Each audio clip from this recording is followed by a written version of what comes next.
براہ راست آپ کو لاہور لیے چلتے ہیں، جہاں شہباز شریف نون لیگ کے کارکنان سے تجدید عہد کا حلف لے رہے ہیں۔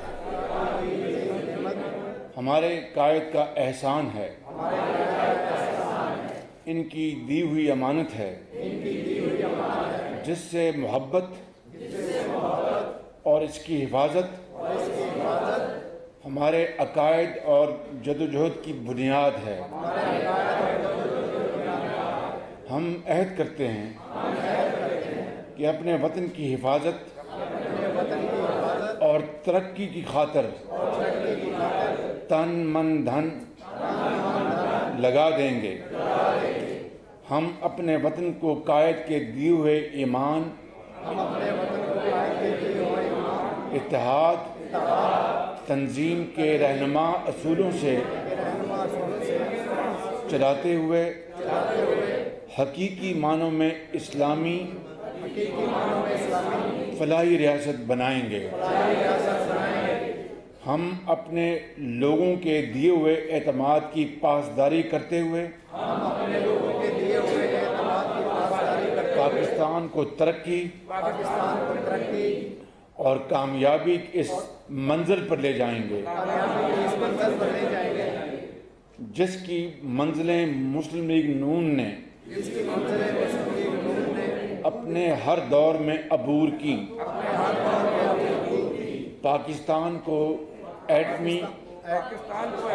کے ساتھ ساتھ اقتصادی طاقت بنایا،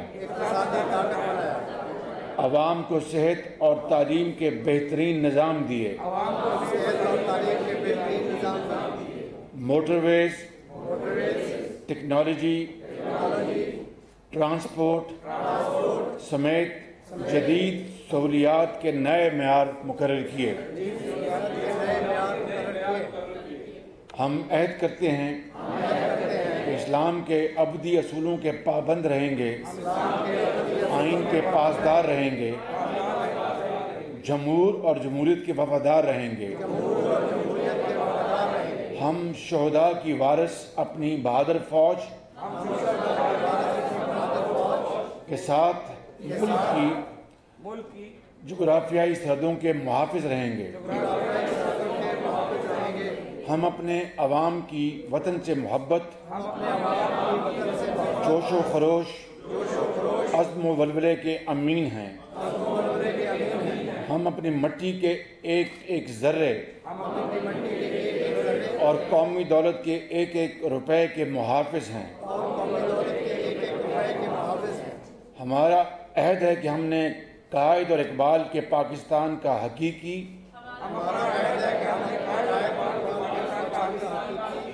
آئینی، جمہوری اور عوامی دور واپس لانا ہے۔ ہم نے نفرت، تعصب اور انتقام کی سیاست کو دفن کرنا ہے۔ حکمرانوں کی نااہلی اور مفاد پرستی کی وجہ سے ایک اچھے کل کی امید کی بجھتی ہوئی شمع کو روشن کرنا ہے اور وطن کو ہر قسم کی گرم ہواؤں اور تھپیڑوں سے بچانا ہے۔ ہم عہد کرتے ہیں کہ ہم اپنے قائد میاں محمد نواز شریف کی قیادت میں وطن عزیز کی حفاظت، ترقی اور عوام کی بہتری اور خوشحالی کے لیے کوئی دقیقہ فروگزاشت نہیں کریں گے۔ ہم اپنی جانیں لٹا دیں گے مگر وطن کے تحفظ اور سالمیت پر آنچ نہیں آنے دیں گے۔ ہماری امید ہماری قوم ہے اور اپنی قوم کی امید ہم ہیں۔ ہم اپنے بزرگوں کے جان و مال کی قربانیوں کے نتیجے میں حاصل کیے گئے وطن کو سکڑتی ہوئی معیشت، گرتے ہوئے جی ڈی پی، بڑھتی ہوئی مہنگائی اور بے روزگاری کے چنگل میں پھنسا ہوا نہیں رہنے دیں گے۔ اے 14 اگست کے عظیم دن ہمارا گواہ رہنا، ہمارا عہد، ہمارا عزم اور ہمارا اعلان قائد اعظم محمد علی جناح اور شاعر مشرق علامہ اقبال کے پاکستان کی بحالی اور واپسی ہے، اور ہم یہ ہر قیمت پر کر کے دکھائیں گے انشاءاللہ۔ اللہ تعالی ہمارا حامی ناصر۔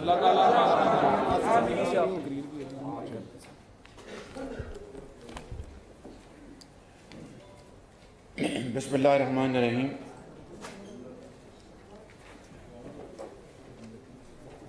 صدر پاکستان مسلم لیگ نون پنجاب جناب رانا ثناء اللہ صاحب، مسلم لیگ نون کے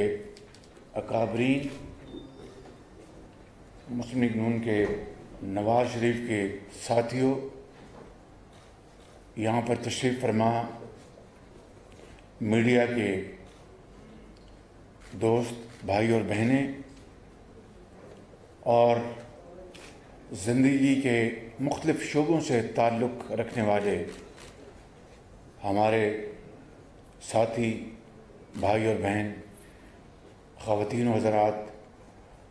السلام علیکم۔ آج میں آپ سب کو پاکستان کی 73ویں یوم آزادی پر آپ کو اور ان کیمراز کے ذریعے پوری قوم کو دل کی اتھاہ گہرائیوں سے مبارکباد پیش کرنا چاہتا ہوں، اور اس عظیم دن کے حوالے سے یہ جو تقریب کا انتظام کیا گیا ہے، میں پاکستان مسلم لیگ نون کے منتظمین کی بہت شکر گزار ہوں اور ان کو تحسین پیش کرنا چاہتا ہوں کہ 14 اگست کے حوالے سے شاہین شان ایک شاندار تقریب کا یہاں پر انعقاد کیا گیا ہے۔ میرے بزرگوں، بھائی اور بہنوں، 73 سال پہلے حضرت قائد اعظم کی عظیم انقلابی لیڈرشپ میں 14 اگست 1947 کو جب ہندوستان تقسیم ہوا اور پاکستان مارز وجود میں آیا، تو یہ تاریخ کا ایک انہونا واقعہ تھا، نہ صرف جغرافیائی لحاظ سے دنیا کی تاریخ میں ایک تغیر آیا، بلکہ تاریخی سیاسی لحاظ سے دنیا کی تاریخ میں ایک نیا باب رقم کیا گیا۔ اور یہ کام کوئی راتوں رات نہیں ہوا تھا، یہ دہائیوں اور صدیوں پر محیط ایک مسلسل کاوش اور پھر عظیم قربانیوں کا نتیجہ تھا۔ یہ ایک ایسے شخص کی لیڈرشپ کے تحت یہ عظیم کارنامہ سر انجام پایا، جو کہ ایک دیانتدار، محنتی اور نہ بکنے والا فرد تھا، جس کا نام تھا قائد اعظم محمد علی جناح، جن کو بے پناہ ترغیبات دی گئیں، بے پناہ آفرز کی گئیں، لیکن اس عظیم شخص نے ہر پیشکش کو پائے حقارت سے ٹکرایا کیونکہ ان کی نظر صرف اور صرف پاکستان کے اوپر جمی ہوئی تھی، اور اس شخص نے پھر لاکھوں کروڑوں مسلمانوں کی عظیم جدوجہد اور قربانیوں کے نتیجے میں بالآخر پاکستان اللہ تعالیٰ کے بے پایہ فضل و کرم سے حاصل کر لیا۔ لاکھوں لوگ شہید ہوئے، دریاؤں کے پانی سرخ ہو گئے، ماں اور بہنوں کے آنچل پھٹے، اور لاکھوں کروڑوں لوگ اپنا گھر بار چھوڑ کر انہوں نے ہجرت کی، اپنے آباء و اجداد کے گھر اور جائیدادیں چھوڑ کر وہ پاکستان کی طرف چلے آئے، اور اپنی آنکھوں میں یہ خواب بسائے کہ انشاءاللہ اب مشکل اور تکالیف اور بے عزتی کا دور ختم ہو گیا، اب عزت وقار، محنت، امانت اور دیانت کا دور شروع ہوگا، اور پاکستان میں ہر ایک کو اس کی محنت، اس کی قابلیت کی بنیاد پر اس کو ایک معاشرے میں مقام ملے گا۔ اور اگر آپ نظر دوڑائیں تو 73 سال میں یقیناً اللہ تعالیٰ کے فضل و کرم سے پاکستان کو بے شمار کامیابیاں نصیب ہوئی، اور میں سمجھتا ہوں کہ سب سے بڑی کامیابی جو پاکستان کو ملی وہ پاکستان کا ایٹمی طاقت بننا تھا، اور یہ کوئی معمولی اچیومنٹ نہیں تھی، یہ کوئی معمولی اچیومنٹ نہیں تھی، اور اس سفر میں تمام حکومتیں، تمام پولیٹیکل پارٹیز کی لیڈرشپ، تمام ادارے اور کروڑوں عوام کی قربانیاں سب شامل ہیں، تب جا کر پاکستان ایٹمی طاقت بنا، اور آج دشمن پاکستان کی طرف اللہ تعالیٰ کے فضل و کرم سے میلی آنکھ سے نہیں دیکھ سکتا۔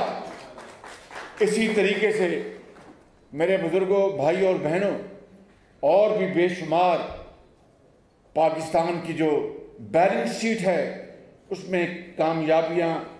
رقم ہیں مختلف ادوار میں، لیکن اگر ہم اپنی کمزوریوں کی طرف اگر نظر دوڑائیں تو وہ بھی بے شمار موجود ہیں۔ مثال کے طور پر آج اگر پاکستان ایک ایٹمی طاقت ہے تو بدقسمتی سے دوسرے ہاتھ میں کشکول ہے۔ میں نے پہلے بھی یہ بات کئی مرتبہ یہ واشگاف الفاظ میں کہی ہے کہ آگ اور پانی اکٹھے نہیں ہو سکتے، کشکول اور ایٹمی طاقت دونوں اکٹھے نہیں چل سکتے، لہذا وقت کی اہم ترین ضرورت ہے کہ کشکول کو توڑا جائے، مگر یہ نعرہ دہائیوں سے چلا آ رہا ہے اور ہنوز ابھی تک یہ کشکول سے ہماری جان نہیں چھوٹ رہی، اور کمبل کی طرح یہ کشکول ہمارے جسم کے اوپر پوری طرح لپٹا ہوا ہے، لیکن یہ کسی کا کوئی جادو نہیں، کسی کا ہمارے اوپر کسی نے اس کو ہم پر ٹھوسا نہیں، یہ ہماری اپنی فطرت ہے، نہ نوری ہے نہ ناری ہے۔ اگر ہم نے کشکول کو توڑنا ہے تو جس طرح ایٹمی طاقت پاکستان بنا اسی طرح ہم کشکول کو توڑ سکتے ہیں، شرط یہ ہے کہ اس کے لیے تیار ہوں، اس کے لیے ہم پوری طرح اپنے آپ کو اس کے اہل بنائیں، تب انشاءاللہ وقت آئے گا کہ کشکول ٹوٹ جائے گا، وگرنہ ہم نے آزادی تو حاصل کر لی مگر وہ قومیں وہ آزاد نہیں ہوتی جو معاشی طور پر آزاد نہ ہوں۔ آج معاشی طور پر ہم بدقسمتی سے آزاد نہیں ہیں۔ IMF کا آپ دیکھ لیں کہ اتنا دباؤ کہ موجودہ نااہل حکومت، آج 14 اگست ہے، میں کوئی یہاں پر کوئی ڈیوائسو بات نہیں کرنا چاہتا جس سے کہ ہماری آج کی جو دن کی جو تقریبات ہیں اور خوشیاں ہیں ان کو میں کسی طور بھی ان کو تکلیف نہیں پہنچانا چاہتا، لیکن حقیقت یہ ہے کہ آج IMF کا اتنا پریشر ہے کہ اس سال بجٹ میں ہم ایک عام تنخواہ دار کی تنخواہ بھی نہ بڑھا سکے، یعنی اس حد تک پریشر۔ اور میرا خیال ہے کہ پاکستان کی تاریخ میں یہ پہلا موقع ہے کہ جو ایک تنخواہ دار طبقے نے، اور وہ لاکھوں کروڑوں ہیں اس ملک میں، انہوں نے آس لگائی ہوتی ہے کہ تنخواہ بڑھے گی تو بچوں کے لیے کوئی بوٹ، کپڑے اور کتابوں کا انتظام کریں گے۔ وہ تنخواہ دار ان کی مایوسی کا عالم اندازہ آپ نہیں کر سکتے، میں اور آپ نہیں کر سکتے۔ اسی طریقے سے آپ دیکھیں کرونا نے تباہی مچائی ہے پوری دنیا میں، اور پاکستان میں بھی ہزاروں لوگ اللہ تعالیٰ کو پیارے ہو گئے۔ ہم سب ان کے لیے دعا گو ہیں، اور جو لوگ کرونا سے متاثر ہوئے ان کی صحت کے لیے ہم سب دعا گو ہیں۔ لیکن کرونا کے حوالے سے تو مہنگائی زمین پر آنی چاہیے تھی، آج مہنگائی آسمانوں سے باتیں کر رہی ہے۔ آٹا، دال، چینی اور پٹرول کی آپ نے جو حالت دیکھی پچھلے چند ہفتوں اور مہینوں میں کہ وہ پاکستان کی تاریخ میں بلند ترین سطح پہ چلی گئی ہیں، اور اس طرح لاکھوں لوگ، کروڑوں لوگ آج ایک وقت کی روٹی کو وہ بیچارے ترستے ہیں، اور مہنگائی نے ان کی جیبیں خالی کر دی ہیں۔ دوائی حاصل کرنا ان کے لیے ناممکن ہو گیا ہے، اور جو امراء ہیں، جو صاحب حیثیت ہیں، وہ دوائی اور علاج کے بغیر مر نہیں سکتے، اور جو غریب لوگ ہیں جو صرف اللہ کے سہارے جیتے ہیں، اور خدا کا آسمان ان کے لیے چھت کا کام دیتا ہے اور اللہ کی زمین فرش کا کام دیتی ہے، وہ دوائی اور علاج کے بغیر سسک سسک کر جان دیتے ہیں۔ میں یہاں پر یہ بھی آج نہیں کہنا چاہتا، لیکن مجبور ہوں کہ بعض چیزیں یہاں پر بتائی جائیں کہ نواز شریف کے پچھلے دور میں کس طرح ہسپتالوں میں ادویات مفت ملتی تھیں، نواز شریف کے دور میں کس طرح ہسپتالوں میں سی ٹی اسکین لگائے گئے، اور عام آدمی کے لیے وہ سی ٹی اسکین مکمل طور پر فری تھے۔ نواز شریف کے دور میں کس طرح ہسپتالوں کو ری فربش کیا گیا، نئے نئے اور بڑے جدید ہسپتال بنائے گئے، یہ سارا کچھ ریکارڈ کا حصہ ہے۔ اور آج وہ دوائیاں بھی مفت ختم کر دی گئیں، سی ٹی اسکین بھی مفت ختم کر دیے گئے، اور ہیپاٹائٹس کے جو مریض، لاکھوں مریض، ان کے لیے پورے پنجاب میں فلٹر کلینکس بنائے گئے تھے جہاں پر مکمل طور پر ان کو مفت ادویات کا پیکج ملتا تھا، وہ اور لاکھوں لوگ اس سے وہ فیض یاب تھے۔ آج وہ فلٹر کلینکس میں مفت ادویات ختم کر دی گئیں۔ آپ کو یاد ہوگا کہ کس طریقے سے وہ وقت تھا 2012 اور 13 تک کہ 20 گھنٹے لوڈ شیڈنگ ہوتی تھی، مگر پھر وہ دور آیا مسلم لیگ نون کا کہ نواز شریف کی لیڈرشپ میں 2017-18 سے پہلے وہ لوڈ شیڈنگ نہ صرف مکمل ختم ہو گئی، بلکہ وہ آج اتنی بجلی موجود ہے کہ وہ تمام آپ کی صنعتوں کے پہیے اس سے چل سکتے ہیں، اور ان کی چمنیوں سے دھواں نکل سکتا ہے، اور ہر قسم کا کاروبار چل سکتا ہے۔ لیکن آج اگر لوڈ شیڈنگ ہو رہی ہے تو اس حکومت کی بدترین نااہلی کا ثبوت ہے۔ میرے بزرگوں، بھائیوں اور بہنوں، میں بات لمبی ہو جائے گی، میں کہنا یہ چاہتا ہوں کہ ابھی کل پشاور میں BRT کا وہاں پر افتتاح کیا گیا، وہ مکمل ہے یا نامکمل یہ ایک علیحدہ داستان ہے، لیکن ہم نے کبھی یہ نہیں کہا تھا کہ بس جو ہے وہ اوپر سے نہیں گزرنی چاہیے، وہ نیچے سے جانی چاہیے، اوپر سے ٹرین ہونی چاہیے، وہ نیچے سے جانی چاہیے۔ ہم اس بحث میں نہیں پڑے، بلکہ نواز شریف کی لیڈرشپ میں لاہور، پھر ملتان، پھر پنڈی اور اسلام آباد میں یہ بس میٹروز بنا کر پوری دنیا کو اللہ تعالیٰ کے فضل و کرم سے حیران کر دیا، اور اس کی قیمت لگ بھگ وہی ہے جو ایک BRT پشاور کی ہے، جو جس طریقے سے وہ بنائی گئی، جس طریقے سے وہ چلائی گئی، یہ ساری داستان آپ کے سامنے ہے۔ مجھے اس کے بارے میں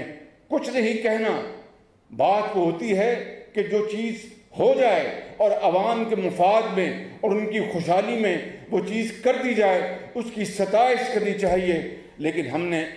قوم کا بہت وقت ضائع کیا، اور عملی طور پر ان 73 سالوں میں ہم نے جو کارکردگی دکھائی، وہ حضرت قائد اعظم سمیت وہ لاکھوں لوگ جنہوں نے پاکستان کے لیے اپنے خون کا نذرانہ پیش کیا تھا، آج قبروں میں ان کی روحیں تڑپ رہی ہوں گی کہ یہ وہ پاکستان نہیں تھا اے خدا جس کے لیے ہم نے اپنی جانوں کا نذرانہ پیش کیا۔ ہم نے تو وہ پاکستان، اس پاکستان کے لیے اپنا خون بہایا تھا کہ وہاں پر ایک اسلامی فلاحی ریاست ہوگی، وہاں پر سب کے ساتھ انصاف ہوگا، ظلم اور زیادتی نہیں ہوگی، اور کسی کے ساتھ ڈسکرمنیشن نہیں ہوگی، اور نیب نیازی گٹھ جوڑ جیسے وہاں پر معاملات نہیں آئیں گے جس سے کہ صرف اور صرف اپوزیشن کو دیوار سے لگایا جائے۔ میرے بزرگوں، بھائی اور بہنوں، میں کہنا یہ چاہتا ہوں کہ آج اس عظیم دن کے موقع کے اوپر ہمیں پھر اس بات کا اعادہ کرنا چاہیے اور عہد کرنا چاہیے کہ اگر ہم نے، اور میں نے ابھی یہ عہد نامہ آپ کے سامنے پڑھا اور آپ سب نے پڑھا، اور اگر ہم دل کی اتھاہ گہرائیوں سے اس پر یقین کرتے ہیں کہ ہم نے اس ملک کو صحیح معنوں میں قائد اعظم کی خطوط پر چلانا ہے، ان کے نظریات پر چلانا ہے، اور اس کو ایک صحیح معنوں میں اسلامی فلاحی ریاست بنانا ہے، تو پھر اس کے لیے ہمیں اپنے انداز بدلنے ہوں گے، اس کے لیے ہمیں اپنے ادوار بدلنے ہوں گے، اور پھر شبانہ روز محنت کرنی ہوگی، اور امانت اور دیانت کو اپنا شعار بنانا ہوگا۔ میں آج یہاں پر آپ سب کو گواہ بنا کر کہتا ہوں میرے بزرگوں، بھائی اور بہنوں، کہ ہم سب انسان ہیں، اور انسانوں سے غلطیاں ہوتی ہیں، اور اس کے لیے اللہ تعالیٰ سے ہمیں ہر وقت معافی کے لیے ہمیں اس کی حضور جھکنا چاہیے، کیونکہ انسان ہے، انسان خطا کار ہوتا ہے۔ لیکن میں بلا خوف تردید یہ کہہ سکتا ہوں کہ اللہ تعالیٰ کے فضل و کرم سے نواز شریف کی قیادت میں جو پچھلے دور میں جو عظیم منصوبے لگے، چاہے وہ بجلی کے تھے، چاہے وہ دوسرے تھے یا سڑکات تھیں،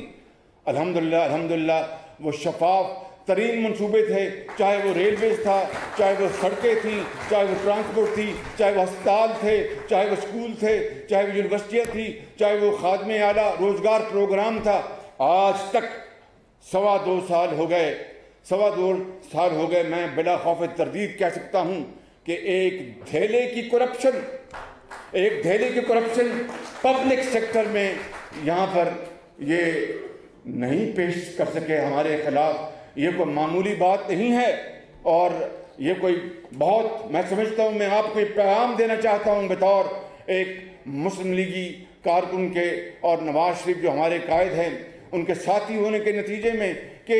بڑے ہم انکساری کے ساتھ مگر بلا خوف تردید کہہ سکتا ہوں کہ یہ آج تک، اور یاد کریں وہ دن جب میں کہا کرتا تھا کہ اگر ہمارے خلاف یا میرے خلاف ایک دھیلے کی کرپشن لے آئیں تو میں استعفیٰ دے کے گھر چلا جاؤں گا۔ آج 2.25 سال ہو گئے ہیں، اور ایک دھیلے کی کرپشن یعنی پبلک عوام کے پیسے کی ایک دھیلے کی خیانت نہیں لا سکے۔ یہ میڈیا کے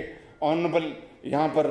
صاحبان بیٹھے ہیں، یہ جانتے ہیں، اپنے دل پر ہاتھ رکھ کر کہیں کہ وہ کون سا منصوبہ ہے مسلم لیگ نون کا جس میں کرپشن اسٹیبلش یعنی ود ایویڈنس ثابت ہو جائے، تو میں ابھی اسی وقت اس منصب سے استعفیٰ دے کے قوم سے معافی مانگ کر گھر چلے جاؤں گا۔ لیکن ہوا کیا کہ اکاؤنٹیبلٹی یا احتساب کے نام پر انتقام کا ایک ایسی لہر جاری ہے جو کہ صرف اور صرف اس ملک کے لیے نہ صرف ایک انتہائی خطرناک چیز ہے، بلکہ سب نے، چاہے وہ افسرشاہی ہے، بیوروکریسی ہے، کام کرنا چھوڑ دیا ہے، اور اس وقت دن رات جو نعرے لگائے جاتے ہیں اس نے اس ماحول کو مزید خراب کیا ہے۔ آج کا دن اس بات کا متقاضی ہے کہ اگر ہم نے آگے بڑھنا ہے، اگر ہم نے اس ملک کو صحیح معنوں میں اقوام عالم میں اور اسلامی دنیا میں پاکستان کا کھویا ہوا مقام دلوانا ہے، تو پھر ہمیں جو سیاست ہے جھوٹے الزامات کی، تانا زنی کی، اور ایک دوسرے کو بے عزت کرنے کی اور دشنام ترازی کی، اس کو دفن کرنا ہوگا، اور اکاؤنٹیبلٹی، شفاف اکاؤنٹیبلٹی کو اس کو پروموٹ کرنا ہوگا، اور انتقام کی سیاست کو دفن کرنا ہوگا، اور مل کر اس ملک کو آگے لے کے جانا ہوگا اور پاکستان کو بنانا ہوگا، وگرنہ آنے والی نسلیں ہمیں معاف نہیں کریں گی، اور قائد کی روح اور لاکھوں شہیدوں کی روحیں قبروں میں وہ تڑپتی رہیں گی جب تک کہ یہ پاکستان صحیح معنوں میں قائد اور اسلام کا پاکستان نہیں بنے گا۔ بالکل اس لیے میری یہ آج کے دن کے حوالے سے، اور پھر جہاں پر ہم اس بات کا اعتراف کرتے ہیں کہ چاہے وہ عدلیہ ہے یا دوسرے ادارے، ان میں احترام اور باہمی تعاون کے رشتے قائم ہونے چاہیے اور بڑھنے چاہیے، وہاں پر سیاسی اداروں کو بھی مضبوط کرنا ہوگا، سیاسی اداروں کو بھی فعال کرنا ہوگا، سیاسی اداروں کو پروموٹ کرنا ہوگا، کہ اس کے بغیر میں سمجھتا ہوں کہ پاکستان کی گاڑی تیزی سے آگے نہیں چل سکے گی۔ میرے بزرگوں، بھائیوں اور بہنوں، آج 73 سال گزر گئے۔ میں اپنی بات ختم کرنے سے پہلے یہ بات کرنا چاہتا ہوں کہ خطے میں 73 سال گزر گئے، اور بنگلہ دیش آج کہاں پر ہے، آج سری لنکا کہاں پر ہے، افغانستان کی کرنسی کتنی مضبوط ہے، اور دوسرے قرب و جوار میں جو ممالک ہیں ان کی شرح ترقی کا کیا حال ہے، اور ہماری معاشی ترقی کا کیا حال ہے۔ یہ ایک ایسا موازنہ ہے کہ جو کہ ہمیں اپنے اندر جھانکنے پر اور دلوں کو جھنجھوڑنے پر مجبور کرتا ہے کہ پاکستان اس لیے بنا تھا کہ خدا نخواستہ ہم تا قیامت ہم کشکول لے کے پھرتے رہیں، اور اغیار اور دوسرے وہ ہمارا مذاق اڑاتے رہیں اور تانا زنی کرتے رہیں۔ خدا کی قسم میں آپ کو کھا کے کہتا ہوں کہ نہ یہ اللہ تعالیٰ کی منشا ہے، نہ حضرت قائد اعظم کی سوچ تھی، اور آج جو صورتحال ہے وہ ہمارے سامنے ہے۔ اور اسی طریقے سے آپ کشمیر کے حوالے سے آپ نظر ڈالیں، کشمیر میں جو ظلم و ستم اور جو دن رات جو قتل و غارت کا بازار گرم ہے، اور ہر روز نہتے کشمیریوں کو شہید کیا جاتا ہے۔ مسلم لیگ نون کے صدر شہباز شریف پارٹی کے مرکزی سیکریٹریٹ میں پرچم کشائی کی تقریب سے خطاب کر رہے ہیں۔